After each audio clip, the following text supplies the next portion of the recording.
Thousands of people flooded social media feeds with a picture of a black square in solidarity of Blackout Tuesday. Did the social media movement end racism? Of course not, but prominent members of the black community are hoping the allyship doesn't end with an Instagram post. The narrative has been the same. No justice, there needs to be justice. Justice has to happen, change needs to come, but we need everyone. We need everyone and all people to look at our lives and see where we can help that change. Subban unloads and scores! Canadian NHL star PK Subban has been vocal about racial injustice and for years has been trying to create change. Today he announced that he donated $50,000 to the GoFundMe page for George Floyd's 6-year-old daughter, while also getting the league on board. Reached out to NHL and NHL Commissioner Gary Bettman, and they have matched $50,000. While PK is making movements towards change, it appears that NFL quarterback Drew Brees is drawing backlash over comments that he made during an interview.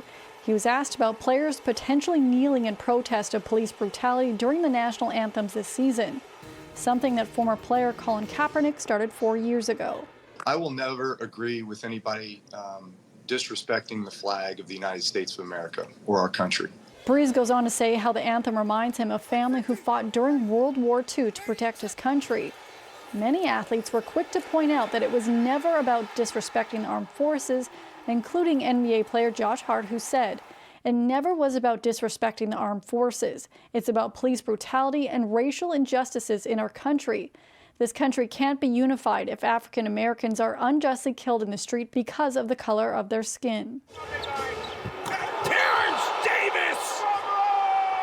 And speaking of the NBA, they may be closer to returning to the court. Multiple reports say that the league has told its players that it will present a 22-team plan to restart the season in Florida. The plan will be reportedly voted on by the NBA Board of Governors tomorrow. The teams would play in the ESPN Sports Complex that is on the Disney campus near Orlando, Florida. They would play 8 regular season games starting near the end of July that would determine the playoff seeding. Now, if it all gets approved, the Raptors would be one of 9 Eastern Conference teams and 13 others from the West. The playoffs would then start in August with the finals ending near October. For City News in Toronto, I'm Lindsay Dunn.